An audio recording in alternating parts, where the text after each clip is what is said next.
একজন ক্রিশ্চিয়ান পুলিসিককে সামলাতে গিয়ে খাবে খাচ্ছিল ব্রাজিলিয়ান ডিফেন্স।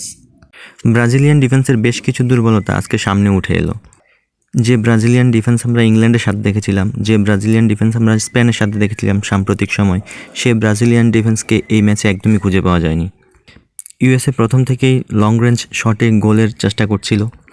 এক গোলে ড্রয়ের এই ম্যাচে ইউনুস মুসার শট যদি গোল পোস্টে লেগে ফিরে না আসতো, তাহলে হয়তো ব্রাজিলকে 2-1 গোলে পরাজয় নিয়ে মাঠ ছাড়তে হতো।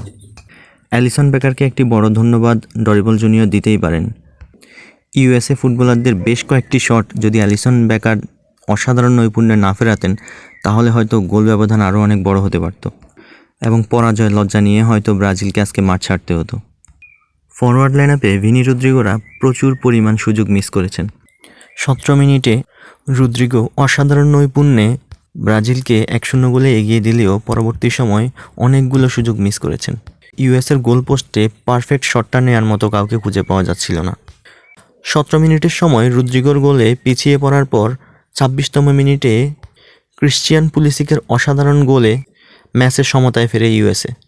এই একজন ক্রিশ্চিয়ান পুলিসিককে সামলাতে গিয়ে ব্রাজিলিয়ান ডিফেন্সের নাভিশ্বাস উঠে গেছে। বেশ কয়েকবার এই ক্রিশ্চিয়ান পুলিসিকের শট ঠেকাতে গিয়ে হিমশিম খেতে হয়েছে ব্রাজিলিয়ান গোলরক্ষক অ্যালিসন বেকারকে।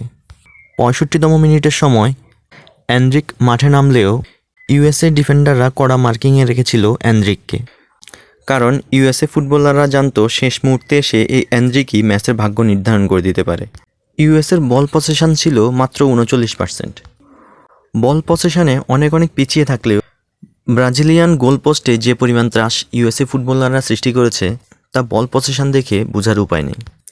সর্বোপরি এটা বলতে পারি, আসন্ন কোপা আমেরিকায় ব্রাজিলিয়ান ডিফেন্সকে আরও অনেক শক্তিশালী প্রতিপক্ষের এবং আরও অনেক কঠিন পরীক্ষার মুখোমুখি হতে হবে। সেই জন্য ব্রাজিলিয়ান ডিফেন্সকে প্রস্তুত থাকা উচিত এবং ফরওয়ার্ড লাইনআপে ফিনিশিংয়ে আরও বেশি নিখুঁত এবং ক্লিনিক্যাল হওয়া উচিত।